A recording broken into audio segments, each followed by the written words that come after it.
রয়েছেন, আপনি প্রথমে সেখানকার বিধায়ক, তারপরে সেখানকার সাংসদ, খড়গপুরের বিধায়ক। আমাকে বলা হয়েছিল আপনার কেন্দ্র পরিবর্তন হতে পারে। আমি বলেছিলাম যে আমি যেখানে কাজ করেছি, লড়েছি, 8 বছর ধরে আছি কর্মীদের সঙ্গে, সেখানে লড়াই করতে চাই। তারপরে যা ডিসিশন নেবে পার্টি, সেটাই শেষ কথা। সেক্ষেত্রে দাঁড়িয়ে আপনি কবে বর্ধমান দুর্গাপুর কেন্দ্রকে কি একটু কঠিন কেন্দ্র মনে হচ্ছে, নাকি লড়াইয়ের জন্য আপনি প্রস্তুত? যখন আমি মেদিনীপুরে লড়তে গেছিলাম বিধায়ক, খড়গপুরে যখন সাংসদ, তখন তো বিজেপি ছিল না। আজ তো বিজেপি আছে, এমএলএ এমপি নেতা আছে, তো সেই জন্য আজকের কঠিন নয়। আমরা 18টা জিতে দেখিয়ে দিয়েছি আমরা জিততে পারি, বাংলার মানুষ অ্যাকসেপ্ট করেছে আমাদেরকে। আজকে আমাদের লক্ষ লক্ষ কার্যকর্তা আছে, এত বড় আক্রমণ লড়াইকে প্রতিহত করে তারা টিকে আছেন এবং এগোচ্ছেন, সেটা কঠিন নয়। হ্যাঁ, চ্যালেঞ্জ তো নিশ্চয়ই আছে। আপনার বিরুদ্ধে কীর্তি আজাদ তৃণমূলের, সেক্ষেত্রে কোথাও কি একটা চাপ? দেখুন, কীর্তি আজাদকে পশ্চিমবাংলার লোক কে জানে না, বর্ধমানের লোক জানে। আপনি এতদিন প্রশ্ন হচ্ছে আমি কার বিরুদ্ধে লড়েছি। বিধানসভা লড়েছি যিনি 7 বারের এমএলএ ছিলেন, চাচাজি জ্ঞান সিং সোহনপাল, তার বিরুদ্ধে জিতেছি। লোকসভা জিতেছি বাংলার একজন প্রসিদ্ধ নেতা আমাদের মানস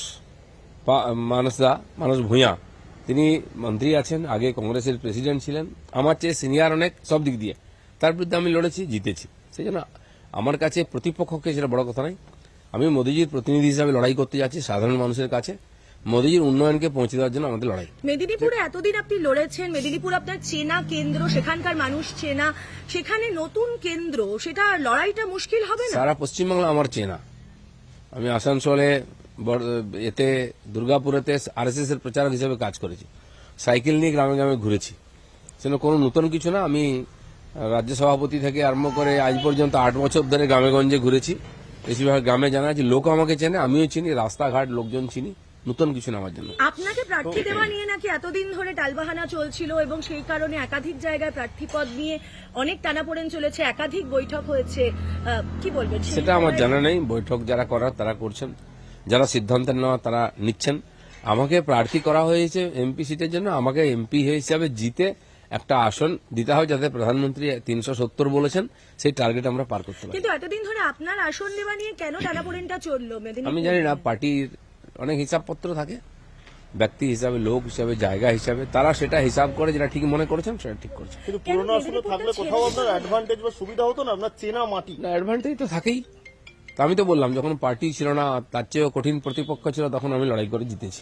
এখনো জেতার জন্য আমি লড়াই করি, এবারে তাই হবে। অচেনা মাটিতে অসুবিধা হবে তো? বাকি আছে, এখনো 4টে কেন্দ্র বাকি আছে, 19টার ঘোষণা হলো। সারা পশ্চিম ভারতবর্ষে 500 আসনে আমরা লড়ছি, এখানকার 4টে হতে পারে।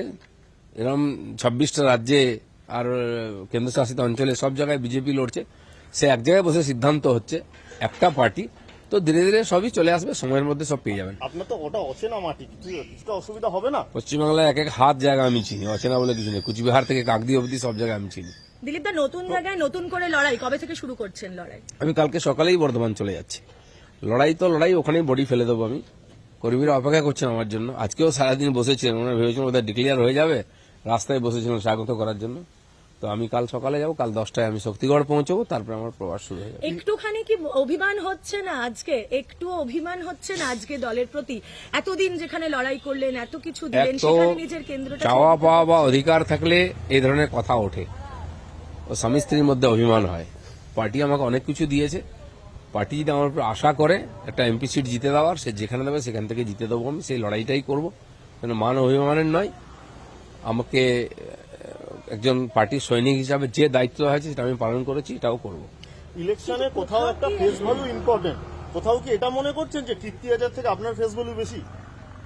সেটা তো ওখানকার জনতা ঠিক করবে কার বেশি আছে না আছে। কীর্তি আজাদ বহুদিন ধরে রাজনীতিতে নাই, উনি কবে ক্রিকেট খেলেছেন ওখানকার লোকও জানে না। টিএমসির সমস্যা, পশ্চিমবাংলায় তারা লোক খুঁজে পায় না, তার বিভিন্ন রাজ্য থেকে নিয়ে আসে। বাংলার লোকের সমস্যা নয়, বিজেপির জন্য সমস্যা নয়। আপনি এতদিনের পুরনো নেতা, যেখানে আপনার হাত ধরে যে অগ্নিমিত্রা পল এলেন, তাকে মেদিনীপুরের আসন দেওয়া হলো, আপনি পেলেন না মেদিনীপুরের আসন। একটুখানিও কি মনে কোথাও? আমি নেতা এই জন্য যে আমি মাটি তৈরি করে বাকিদের জায়গা দিই। বহু লোককে পার্টিতে নিয়ে এসেছি, নেতা বানিয়েছি, এমএলএ এমপি বানিয়েছি। সেটা পার্টির আমার ভরসা আছে যে এখানে যেখানে পাঠানো হবে এখানে সে জিতে আসবে। এটা আমার গর্বের ব্যাপার যে আমার পার্টি ভরসা করেছে, কঠিন জায়গা হয়তো দিয়েছে আমাকে। সেই জন্য অগ্নিমিত্রা পল আজকে দেখা করতে এসেছিলেন আপনার সাথে, কি বললেন, কি কথা হলো? বাস আশীর্বাদ চাইতে এসেছিলেন। আমি বললাম যাও, জেতার জন্য মেদিনীপুর রেডি আছে, গিয়ে লড়ো। মানে আপনার আসন নিয়ে এখন অগ্নিমিত্রা পাল জিতবেন, সেটা কি একটু কোথাও? আমার বলে কিছুই নেই, আসন কিছু নেই।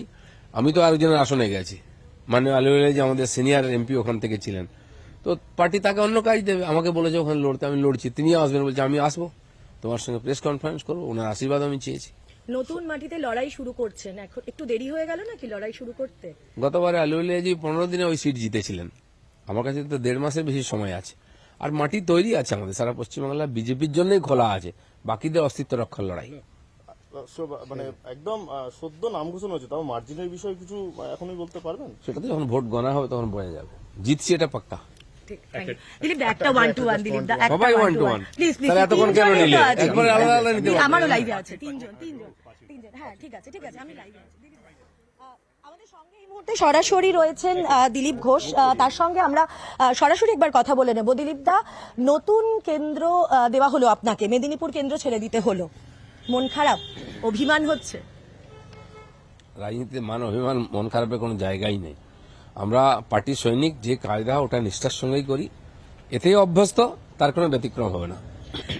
এই যে মেদিনীপুরের মাটি দীর্ঘদিনের আপনার চেনা জানা, প্রথমে খড়গপুরের আপনি বিধায়ক, তারপরে মেদিনীপুরের আপনি সাংসদ, এবং সেখানে সেই জায়গা ছেড়ে আপনাকে চলে যেতে হচ্ছে।